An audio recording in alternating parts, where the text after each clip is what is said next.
நேர்களை வணக்கம். நாடுகள் மார்ஷல் சிறப்பு நேர்காணலுக்காக நம்முடன் திராவிட வெற்றி கழகத்தின் முதன்மை செயலாளர் திரு வல்லம் பஷீர் இணைந்திருக்கிறார். அவர்களோடு பேசுவோம். சார் வணக்கம். வணக்கம். தேர்தல் முடிந்து ஏறக்குறைய ஒரு வார காலம் ஆக போகிறது. இன்னைக்கு தேர்தலுக்கு பிந்தைய கருத்து கணிப்புகள் எல்லாம் வர இருக்கின்றன. இந்த இடைப்பட்ட காலத்திலேயே நிறைய கணிப்புகள் தாவேக ஆட்சி அமைக்க போகிறது, விஜய் இவ்வளவு சீட் வாங்க போகிறார், அமைச்சரவை பட்டியல் முதற்கொண்டு வெளியிட்டு குதூகலித்துக் கொண்டிருக்கிறார்கள் தாவேக ஆதரவாளர்களும் நிர்வாகிகளும். எப்படி பாக்குறீங்க? போகாத ஊருக்கு பொய்யான வழியை தேடிக் கொண்டிருக்கிறார்கள். தேர்தல் அரசியல் என்றால் அது எப்படி இருக்கும், அதனுடைய தன்மை எப்படி இருக்கும் என்று முழுமையாக உள்வாங்காமல், இந்த தேர்தல் களத்தினுடைய வீரியத்தை புரிந்து கொள்ளாமல் ஏதோ போகிற போக்கில் விளையாட்டுத்தனமாக பேசிக் கொண்டிருக்கிறார்கள். உண்மையிலேயே வருத்தத்துக்குரிய ஒன்றாக இருக்கிறது. இவ்வளவு புரிதலின்மையோட இந்த அரசியலில் பயணித்திருக்கிறார்கள். இவர்களை வைத்துக் கொண்டா அரசியலில் ஒரு மாற்றத்தை உருவாக்க முடியும் என்று விஜய் நினைத்தார். விஜய்க்கே உண்மையிலேயே கலை யதார்த்தம் புரிகிறதா இல்லையா என்பது ஒரு மிகப்பெரிய கேள்விக்குறி. நீங்க களத்துல 2 கட்சிகள் தான் இந்த தேர்தலை எதிர்கொள்கிற வல்லமையோடு இருந்தது. நான் 2 ஆண்டு காலமாக தொடர்ச்சியாக சொல்லி வர்றேன். எப்ப அந்த BLA 2 மாநாடை திமுக நடத்துச்சோ அப்போதிலிருந்து இந்த தேர்தல் பணி என்பது துவங்கிவிட்டது என்று பொருள் கொள்ள வேண்டும்.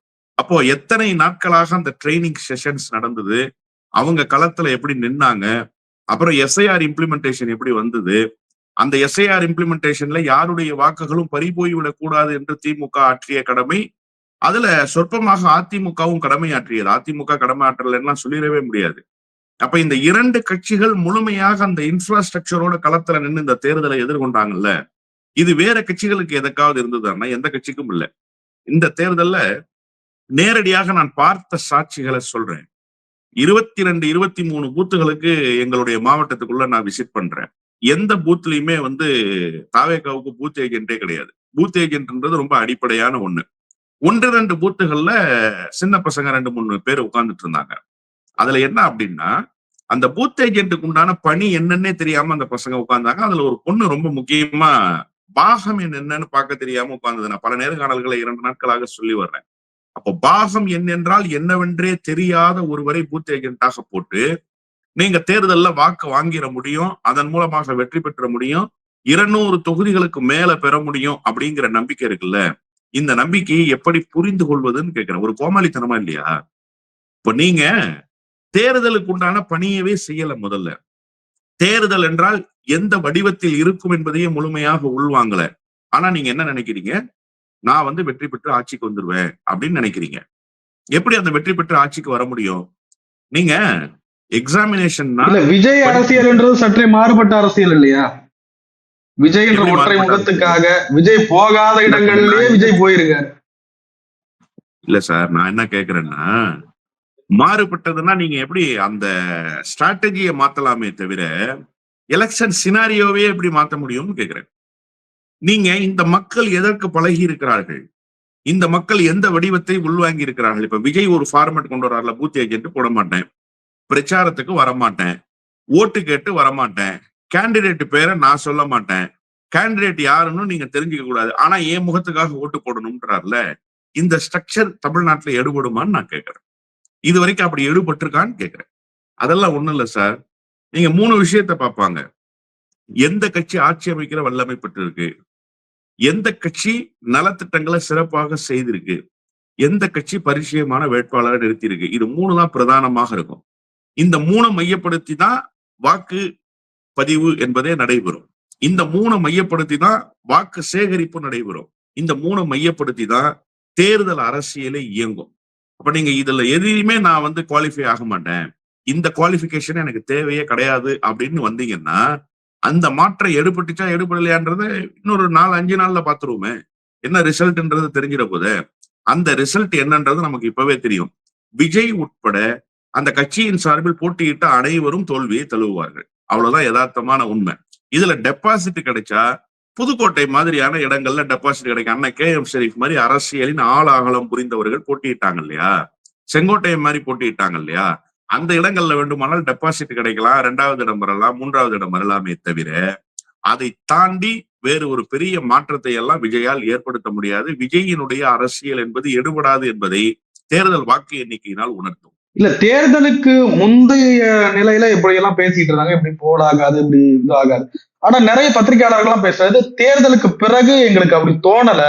நிறைய பேர் பாக்குறோம், எங்க பார்த்தாலும் பெரியவங்க முதற்கொண்டு எங்க பார்த்தாலும் டிவிக்கு விஜய்க்கு போட்டோம், விஜய்க்கு போட்டோம், விஜய்க்கு போட்டோம் தான் சொல்றாங்க. அந்த அளவுக்கு கணிப்புகள்லாம் மாறுற மாதிரி தெரியும். உங்களுக்கு எப்படியும் அப்படி தெரியலையா? அதாவது விஜய் வாக்குகளை பெற்றிருக்கிறார். நான் குறைத்தெல்லாம் மதிப்பிடல. விஜய் 0. விஜயால அரசியல்ல ஒரு பெரிய தாக்கத்தையே ஏற்படுத்த முடியல அப்படிலாம் சொல்ல வரல. ஒரு காணல் நீர் மாதிரி சார். அது அப்படியே ஒரு திட்டுகள் போல தெரியும். போய் தொட்டு பாத்தீங்கன்னா ஒண்ணும் இல்லாம போகும். அந்த மாதிரிதான் விஜயினுடைய அரசியல். பெரிய பெரிய திட்டுகளாக தெரியுது. ஆனா கிட்ட போய் பார்த்தா ஒண்ணும் இல்லைன்றத அரசியலில் அறிவார்ந்தவர்கள் புரிந்து கொண்டார்கள். சிலர் புரிந்து கொள்ளாமல் இருக்கிறார்கள். அந்த சிலரும் தேர்தல் வாக்கு எண்ணிக்கைக்கு பிறகு புரிந்து கொள்வார்கள். அப்ப விஜய் என்ன சார் இந்த தேர்தல்ல இம்பாக்ட உருவாக்கி இருக்காருன்னா 8லிருந்து 10% வாக்குகளை விஜய் பெறுவார். அதுல ஒண்ணும் மாறுபட்ட கருத்து இல்ல. ஃபர்ஸ்ட் டைம் நான் ஓட்டு போடுறேன், எனக்கு இப்ப 18 வயது நிரம்பியதற்கு பிறகு கிடைக்கப்பட்டிருக்கிற என்னுடைய வாக்கு உரிமை அப்படின்னு ஒருத்தர் ஓட்டு போடுறதுக்கு வந்தாருன்னா அந்த ஓட்ட மெஜாரிட்டியா விஜய் வாங்கி இருக்கிறாரு. அதுல ஒண்ணும் மாறுபட்ட கருத்து இல்ல. மாற்றம் வேணும் அப்படின்னு நினைக்கிற சிலருடைய எண்ணங்களில் விஜய் தன்னுடைய முகத்தை பதித்துட்டாரு. அதுல ஒண்ணும் மாறுபட்ட கருத்து இல்ல.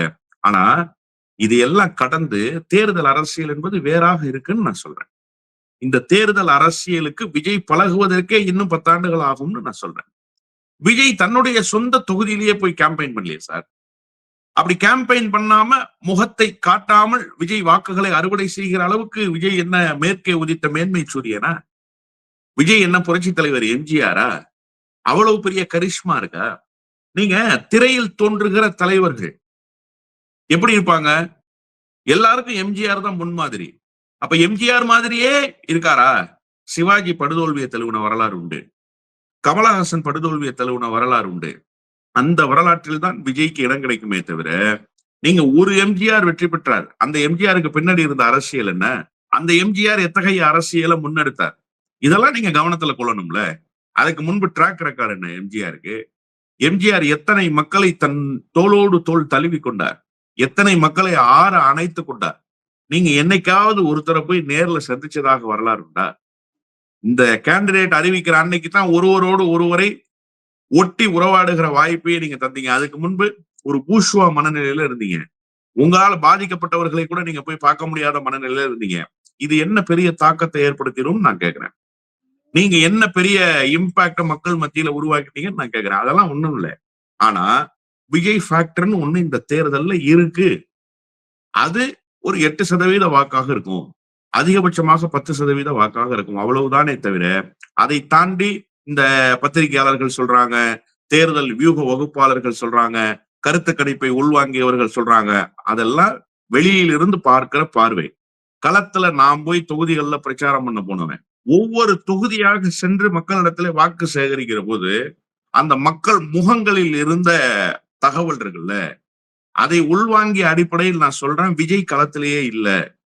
விஜய்க்கு அந்த சமூக வலைதளத்தில் இருக்கிற ஒரு தாக்கம், விஜய்க்கு அந்த படித்த இளைஞர்களிடத்துல இருக்கக்கூடிய சொற்பமான வரவேற்பு சராசரி வாக்காளர்களிடத்துல இல்ல, கிராமப்புறங்கள்ல இல்ல, தமிழ்நாடு முழுமைக்கும் இல்ல. குறிப்பா வட மாவட்டத்துல விஜய்க்கு ஓட்டே கிடைக்காதுன்ற. சிட்டிக்குள்ள அங்கங்க ஏதாவது ஒரு பெரிய இடங்கள்ல, சைதாப்பேட்டை மாதிரியான தொகுதிகள்ல, அதே போல அம்பத்தூர் மாதிரியான தொகுதிகள்ல 5000 ஓட்டு 6000 ஓட்டு வாங்குவாரு. நீங்க மயிலம் தொகுதியில விஜய் எத்தனை ஓட்டு வாங்குவாருன்னு நீங்க சொல்லவே முடியாது. 800 ஓட்டு வாங்கினா பெரிய விஷயம். திண்டிவனம் தொகுதியில விஜய் 1000 ஓட்டு வாங்கினா பெரிய விஷயம். பண்ருட்டி தொகுதியில விஜய் 1500 ஓட்டு வாங்கினா பெரிய விஷயம். இதுதான் யதார்த்தமான உண்மை. இவங்க 200 தொகுதி அமைச்சர்கள் பட்டியல். அதுல என்ன ரொம்ப நகைப்புக்குரிய செய்தின்னா, கட்சியுடைய பொதுச் செயலாளருக்கு குறைஞ்சபட்சம் ஒரு நிதித்துறை மாதிரி பெரிய போர்ட்போலியோவாவது சும்மாவாவது போட்டு அமைச்சிருக்கலாம். போக்குவரத்து துறையை கொடுத்திருக்கிறாங்க கட்சியினுடைய பொதுச் செயலாளருக்கு. போகாத ஊர் தான், பொய்யான வழிதான், இருந்தாலுமே கூட ஒரு நியாயம் வேணாமா? அப்போ எந்த அளவுக்கு ஒரு புரிதல் இல்லாத தன்மையோடு இவர்கள் இயங்குகிறார்கள் என்பதற்கு இதுவே சாட்சி என்றுதான் நான் புரிந்து கொள்கிறேன். விஜயால் எந்த தாக்கத்தையும் இந்த தேர்தல் அரசியலில் பெரிதாக ஏற்படுத்த முடியவில்லை என்பதுதான் உண்மை. தேர்தலுக்கு முன்பாக விஜய் அவர்கள் சர்ச்சைக்கு போனாரு, மசூதிக்கு போனாரு, கோயிலுக்கு போனாரு, மும்மத கடவுள்களையும் வழிபட்டார். இத வாக்கு வங்கி அரசியலுக்காக செய்கிறார் அப்படின்ற மாதிரிலாம் நிறைய விமர்சனத்தை முன் வச்சுட்டு இருந்தாங்க. இந்த தேர்தல் முடிஞ்சிருச்சு, வாக்குப்பதிவு முடிவு இழந்துருச்சு, ரிசல்ட்டுக்காக வெயிட் பண்ணிட்டு இருக்கோம்.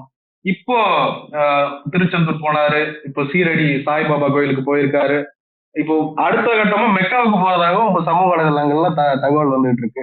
விஜய் அரசியலுக்காக செய்யல, உள்ளுக்குள்ள அவருக்கே ஒரு உணர்வு இருக்கு, உணர்வு சார்ந்து செய்யறாரு அப்படின்னு புரிஞ்சுக்கலாம். சார், கடவுள் நம்பிக்கை என்பது அவரவர் உணர்வு சார்ந்தது, அவரவர் நம்பிக்கை சார்ந்தது. அதை போய் கிரிட்டிசைஸ் பண்ண வேண்டிய அவசியம் இல்லை அப்படின்னு நான் நினைக்கிறேன். ஆனா நீங்க என்னவாக வெளிப்படுறீங்க அப்படின்றது ரொம்ப முக்கியம்.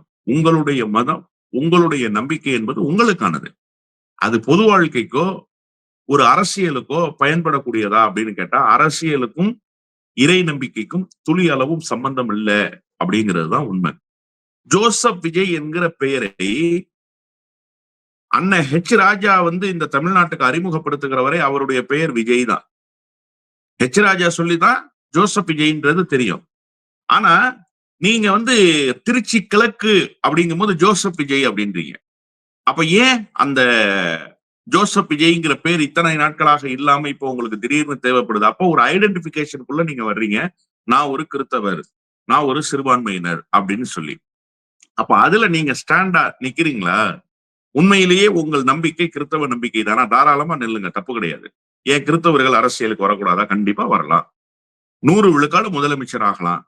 இங்க எந்த மதத்தவர் எந்த இனத்தவர் முதலமைச்சர் ஆகிறதுங்கிறது இல்ல, மக்களினுடைய மனங்களை யார் வென்றெடுக்கிறாருன்றதுதான். இது அரசியல் கடந்து, சாதி கடந்து, மதம் கடந்து, இனம் கடந்து மக்களிடத்துல போய் சேர்ந்து இருக்கக்கூடிய ஒருவருக்கு கிடைக்கக்கூடிய வெற்றி. அப்படித்தான் எம்ஜிஆருக்கு வெற்றி கிடைத்தது, அப்படித்தான் ஜெயலலிதாவுக்கு வெற்றி கிடைத்தது, அப்படித்தான் கலைஞருக்கு வெற்றி கிடைத்தது, அப்படித்தான் இன்றைக்கு அண்ணன் மு க ஸ்டாலினுக்கு வெற்றி கிடைக்கிறது, கிடைக்க போகிறது. இதுல எடப்பாடி பழனிசாமி, அண்ணன் பன்னீர்செல்வம்லாம் இடைச்சொல்கள். அவர்கள் மக்கள் நம்பிக்கையை பெற்று அரசியலில் வெற்றி பெறல. அது யதார்த்தமான உண்மை. அதையும் நம்ம பேசித்தான் ஆகணும். அப்போ நீங்க இவ்வளவு நாட்களாக ஜோசப் விஜய்னு சொல்லிட்டு இப்ப திடீர்னு சீரடிக்கு போறீங்க, திடீரென திருச்செந்தூருக்கு போறீங்க அப்படின்னா, அப்ப நீங்க யார் முதல்ல? ஏன் இவ்வளவு போலியான அடையாளம் உங்களுக்கு தேவைப்படுது? இப்ப எடப்பாடி பழனிசாமி கோயில் கோயிலா போறாரு சார், போகக்கூடிய ஆள் சார். ஆமா நான் போறேன்னு சொல்றாரு, கையில கயிறு எல்லாம் கட்டியிருக்காரு. ஆமா நான் போறேன்றார், மறைக்கிறாரா? அண்ணன் மு க ஸ்டாலின் அவர்களுடைய துணைவியார் எல்லா கோயில்களுக்கும் போகிற நம்பிக்கை கொண்டவராக இருக்கிறாரு, மறைக்கிறாங்களா? அண்ணன் மு க ஸ்டாலின் எனக்கு அந்த நம்பிக்கை இல்லைன்றாரு, மறைக்கிறாரா? இப்ப நீங்க ஏன் இந்த பித்தலாட்ட வேலைக்கு வர்றீங்க? அப்ப உங்களுடைய நோக்கம் என்னவாக இருக்கு? வாக்கு அரசியலுக்காக மதத்தை ஒரு அடையாளமாக பயன்படுத்தி கொள்கிற ஒரு இழிவான வேலையை நீங்க செய்றீங்களா அப்படின்னு கேட்டா, ஆமா அந்த இழிவான வேலையை நீங்க செய்து கொண்டிருக்கிறீங்க. இது ரொம்ப ஆபத்தானதுன்னு நான் சொல்றேன். விஜய் களத்துல அரசியலை உள்வாங்காம வேறு விதமான ஒரு அரசியலுக்குள்ள போறாரு. பாஜக பேசுற அரசியல் இதுதான், RSS பேசுகிற அரசியல் இதுதான். அந்த அரசியலுக்குள்ள விஜய் போறாரு. அப்போ வாக்குப்பதிவு வரை நீங்கள் கிறிஸ்தவராக, சிறுபான்மையினராக அடையாளப்படுத்தப்படுறீங்க, அடையாளப்படுத்திக்கிறீங்க உங்களை நீங்க. வாக்குப்பதிவு முடிந்ததற்கு பிறகு நீங்க நான் இந்து, பெரும்பான்மை இந்துல நானும் ஒருத்தன் அப்படிங்கிற அந்த அடையாளத்துக்குள்ள வர்றீங்க. எதுக்கு இந்த போலியான முகம்னு நான் கேட்கிறேன். இது யாருடைய வழிகாட்டுதலின் பேரில் நீங்கள் ஏற்றுக்கொண்டது? அப்ப ஏன் இதை தேர்தலுக்கு முந்தி செய்யல? இப்ப நீங்க யாருன்றதை வெளிப்படுத்திடுங்க. நீங்களே ஜோசப் விஜய்னு சொன்னீங்களா இல்லையா? ஹெச் ராஜா சொன்னாரு. அதன் பிறகு மேடையில நீங்களே உங்களுடைய வேட்பாளர் பட்டியல் அறிவிக்கிற போது ஜோசப் விஜய்னு சொன்னீங்களா இல்லையா? ஏன் சொன்னீங்க? அப்ப ஏன் இவ்வளவு நாளா இல்லாத அடையாளம் உங்களுக்கு தேவைப்பட்டதுன்ற கேள்வி இருக்குல்ல. ரொம்ப ஆபத்தான போக்குக்கு விஜய் போகிறார் என்றுதான் நான் பார்க்கிறேன். உண்மையிலேயே விஜய் ஒரு 8 விழுக்காடு வாக்கு பெறுகிறாருன்னு சொன்னல, அந்த 8 விழுக்காடு வாக்களித்தவர்களுடைய நம்பிக்கையும் விஜய் இது போன்ற செயல்களால் இழந்துருவாரு. அடுத்த முறை களத்திலேயே அவர் நிக்க முடியாது இந்த மாதிரியான செயல்களால். இப்படித்தான் சீமான் அம்பலப்பட்டு போனார். சீமான் நான் ஒரு கிறிஸ்தவன் பிறப்பால் அப்படிங்கிறத மறைச்சிட்டு எனக்கு முப்பாட்டம் முருகன் தான் RSS வழியில் இயங்க துவங்கினாரு. அதனால்தான் அம்பலப்பட்டு போனாரு. அடையாளத்தை மறைத்து கொண்டு இயங்குகிற எவரும் இங்கே நிலை பெற முடியாது. அடையாளத்தோடு வாங்க. உங்களுக்கு எது உண்மையோ, எதை நீங்கள் செய்கிறீர்களோ அந்த முகத்திரையோட வாங்கல. என்ன தவறு? இந்த மக்கள் என்ன புறக்கணிச்சிடறாங்க? அதனாலதான் நான் உதாரணத்தை சொன்னேன். எம்ஜிஆரை அங்கீகரித்தவர்கள், கலைஞரை அங்கீகரித்தவர்கள். கலைஞரை விட ஒரு பெரிய நாத்திகன் உண்டா அந்த உலகத்துல? மும்மதத்தை வணங்குகிறவர்கள், மும்மத வழிபாட்டுக்குள் நிற்கக்கூடியவர்களும் கலைஞரை ஏற்றுக்கிறதானே செஞ்சாங்க, மறுக்கலையே. அப்போ நீங்க இங்க சாதியாக அடையாளப்பட தேவையில்லை, மதமாக அடையாளப்பட தேவையில்லை.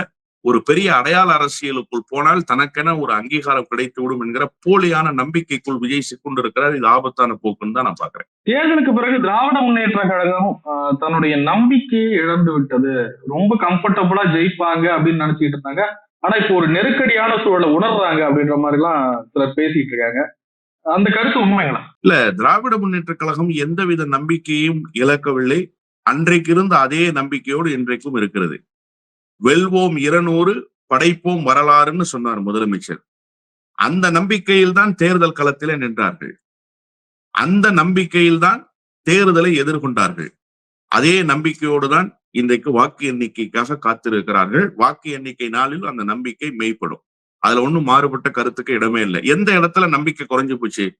போகிற இடங்களிலெல்லாம் மக்கள் முதலமைச்சரினுடைய நலத்திட்டங்கள் குறித்து பேசுகிறார்கள். போகிற இடங்களிலெல்லாம் திமுக ஆட்சி மீண்டும் அமைய வேண்டும் என்கிற அந்த ஆசையை வெளிப்படுத்துகிறார்கள்.